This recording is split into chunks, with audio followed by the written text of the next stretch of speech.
Look who's weighing in, Draymond Green, on a potential LeBron-Kyrie reunion in L.A. Look at what he said. With LeBron James, if you give them someone like Kyrie, they're going to have a chance because of the way Kyrie can score the basketball.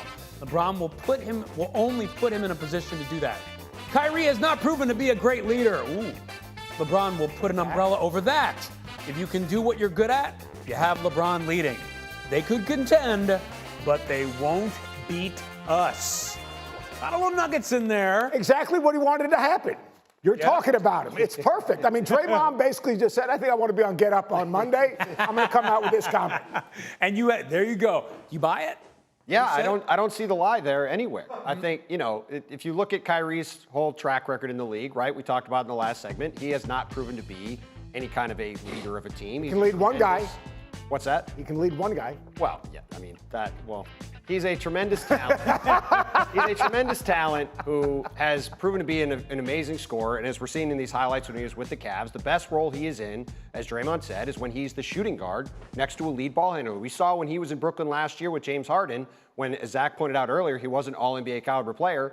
He gave up being point guard immediately to James Harden, right? He said, James, you're going to run the team, and I'm going to go out and score. And that's the role that Kyrie fits in perfectly. So, yeah, if he teams up again with LeBron, with the Lakers, obviously that is the kind of role we've seen him have a ton of success in. But as Draymond also said, that Laker team would still have a ton of holes. They'd have to have 10 or 11 minimum contract players on the team. We saw how that went last year. Wow. I just don't think they'd be deep enough to be able to win even with those three guys, despite the fact that they obviously would have a ton of top-end talent. So, Zach, living in this world that there's a possibility that LeBron and Kyrie team up, are they a contender for you? First of all, you got to love Draymond because, first of all, it's unwise to ever disagree with him about basketball. And number two, he's got to get right there at the end. He's got to get the dig in. They won't beat us. God bless Draymond Green. Yep. Are we really having a conversation about whether a team with Kyrie Irving, LeBron James, and Anthony Davis could contend for a title? Absolutely, they can contend for a title. That's like a tailor-made modern big three. And I do think, just like what happened with Paul George is happening with Anthony Davis, we're only remembering the most recent stuff we've seen, and everybody is getting too low on Anthony Davis, just like they did on Paul George. I expect a big bounce back from Anthony Davis. Tim is right that filling out the rest of the roster is going to be tricky. We saw that mostly went bust last year. We haven't even talked about Russell Westbrook, who should probably be mentioned because he might be making more money than anyone on that team, which is kind of a problem. But yeah, I think that team with those three guys, if you can get them healthy, playing 40 minutes a game at the most high-stakes moments in the playoffs, they could absolutely contend for a title. LeBron is still that good, and those other guys are stars. And to be clear, I do think they'd be a contender. I just think their flaws would be a little too much for them to ultimately Not for the Warriors. Win. Right. But here's what gets me. 39 and 13 in the playoffs, Kyrie and LeBron. Wow. Pretty good. 39, that's amazing. That's going to put you in contention to maybe win a championship. And, I love what Zach said, because we don't talk about two guys. We don't talk about Ben Simmons. We don't talk about Anthony Davis, because obviously they've had injury issues and other issues. Anthony Davis can guard 1 through 4. Anthony Davis can make shots. Anthony Davis can protect the rim. Anthony Davis is a unique talent. If you can take those guys and find the right role players around him, and these are a lot of ifs. Yeah. What do they do with Russell Westbrook? Do they eat it? Do they sell? Did they try to get rid of him for a bunch of role players? Who knows what happens? But you take those three guys, the Golden State Warriors are terrific. But there was a time during the playoffs we didn't think the Golden State Warriors were going to win. That's true. That's true. And in the end, obviously they got it done. Having a guy like Kyrie, when he's right, complimented by LeBron, I mean, yeah, why?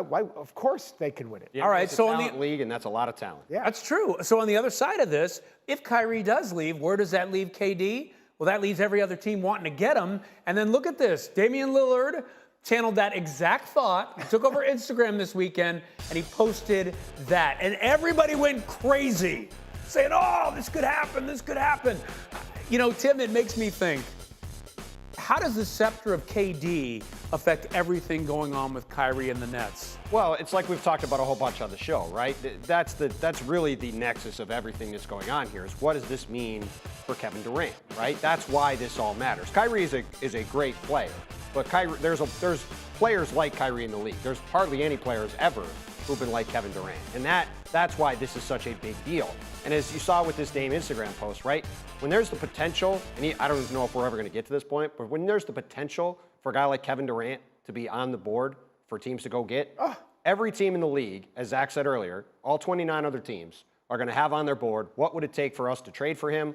Do we have a package that we could get in the game with the Nets? That's what everybody is thinking. Now, every team is not going to have the ability to do it, but as Dame pointed out there in that Instagram post, it's something everybody in the league will be thinking about. Zach, what are the chances that we've seen KD play his last game for the Nets?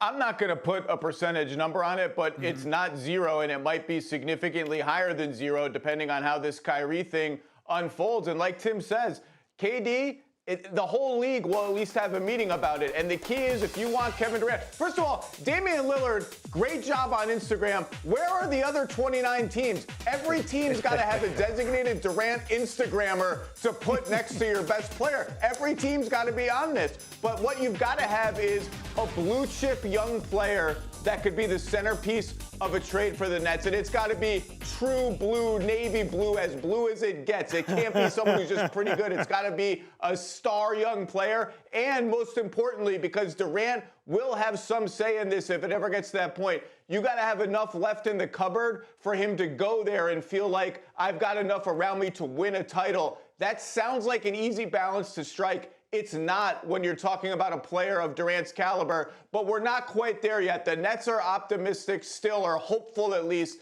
that if it comes to this with Kyrie, they can go to Kevin and say, we've still got Ben Simmons. We'll trade Kyrie for some good players. We could have cap space as soon as next summer. Stick with us. That's going to be their selling point anyway. And by the way, he is signed for 4 years after signing an extension last summer, right? There is some power on the Nets side because of that. Thank you for watching ESPN on YouTube. For live streaming sports and premium content, subscribe to ESPN+.